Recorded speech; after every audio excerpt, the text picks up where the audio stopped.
Pantomime season hasn't come early. It's here year-round. Not in the theatres, but everywhere else. The USA now has much of the appearance of, if not a panto, then a desperate soap opera, one of those daytime efforts. Mostly ridiculous characters and a script cobbled together from jokes from unseasonal Christmas crackers. Politicians who lecture their citizens and the wider world about democracy night and day have, metaphorically at least, bumped off their own president, dropping him, apparently against his will, or what remains of his will in that demonstrably ruined brain, as their candidate for the upcoming election. The US Democratic Party has thereby done away with democracy, surely negating the legitimacy of its own existence. In a time when democracy is said to be threatened as never before, when democracy is said to be the be-all and end-all of civilization, the Democratic Party high-ups simply did away with the man they had insisted was their democratically chosen candidate, being their own President Joe Biden, suddenly identified as not fit for purpose. After years of stumbling and mumbling as dementia rose around him like floodwater, and replacing him with a woman no one wants in power or ever wanted. Biden doesn't seem to have been removed because he has dementia. Rather, it had to be done only because too many ordinary people had finally found his dementia impossible to overlook any longer, impossible to deny. That move followed the attempted shooting of President Donald Trump, of course. For the most powerful nation on earth, to lose one contender for the top job might be bad luck, but to come within a hair's breadth of losing both in the same week looks downright careless. It also appeared brazen, the self-appointed elite showing who's boss. Without so much as a by your leave, you might say, Biden's name has been erased from the ticket and laughing-gas Kamala Harris's name has been scribbled in its place. And on a dime, the same politicians and mainstream media talking heads who only weeks ago were assuring audiences Biden was as sharp as a tack are now all in for Kamala, voted for by no one.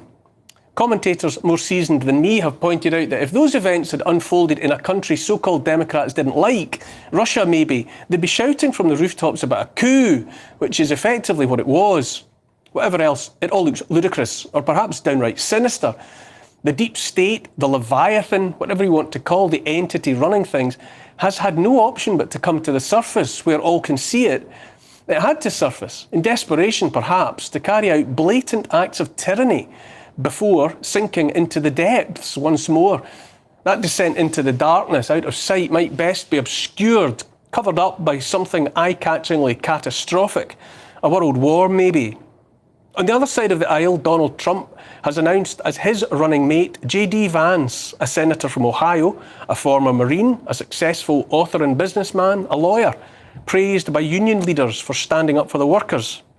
Vance also has ties to Peter Thiel, entrepreneur, billionaire and all-round Svengali by all accounts, the man behind PayPal and, more recently, Palantir, a private company backed by the CIA that harvests data about citizens, spying on them to an extent George Orwell's Big Brother could scarcely have dreamt of.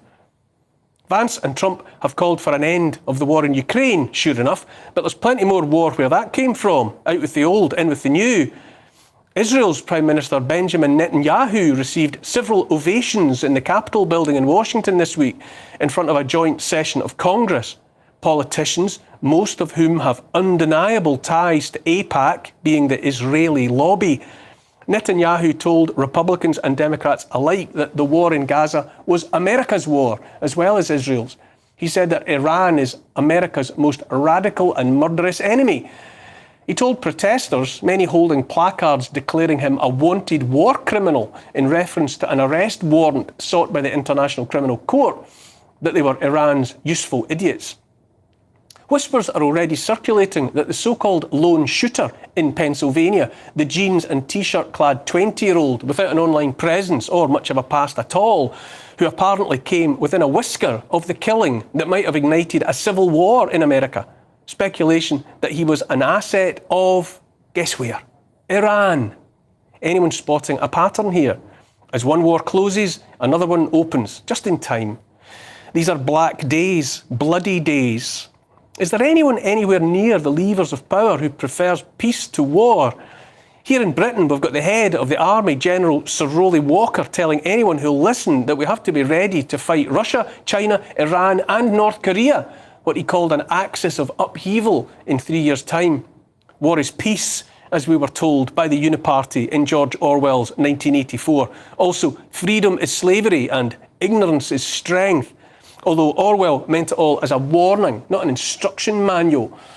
The sense of chaos, destruction and impending doom is so pervasive now, it's hard not to draw the conclusion it's all just fakery. Confected fear porn designed and rolled out so as to get the herd stampeding once more, get them panicked and keep them panicked. American journalist H.L. Mencken said, "The whole aim of practical politics is to keep the populace alarmed and hence clamorous to be led to safety by menacing it with an endless series of hobgoblins, all of them imaginary. Wherever else we are now, however close we might be to catastrophe of one sort or another, global war, economic collapse, cyber attack, aliens from Mars, who knows? We're surely approaching peak fear-mongering. The threat of the sort of chaos that hurts the billions of regular people and enriches and empowers that relative handful of already rich and powerful. The evidence is everywhere." In his novel Blood Meridian, Cormac McCarthy said, "War was always here. Before man was, war waited for him, the ultimate trade, awaiting its ultimate practitioner."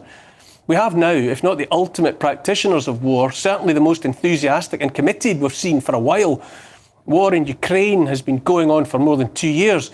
Counts of the dead there vary from the tens of thousands to well over 500,000, and the gears of the meat grinder are still mindlessly, cheerfully whirling. A report published in The Lancet earlier this month predicted a death toll in Gaza in excess of 186,000 people, most of them women and children.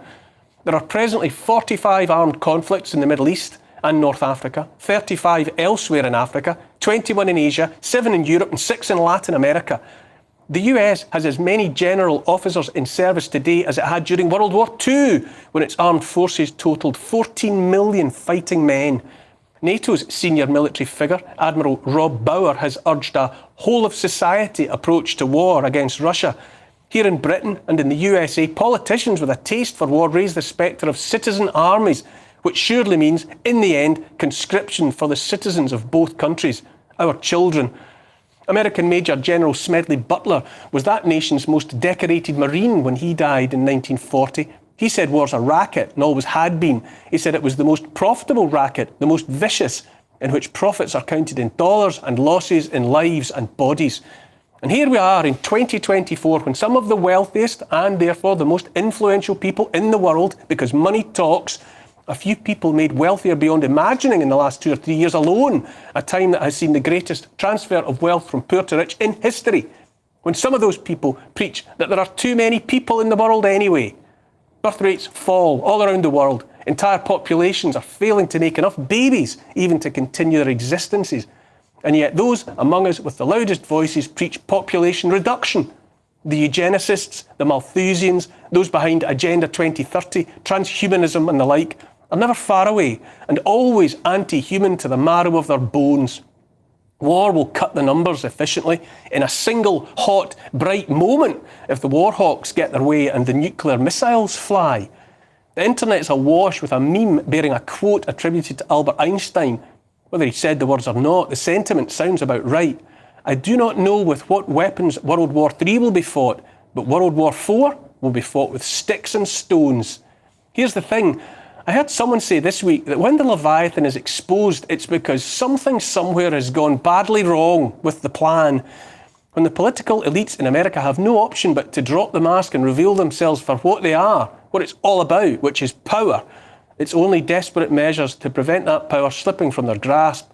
When it's so obviously not about preserving democracy or respecting, far less acting upon the will of the people.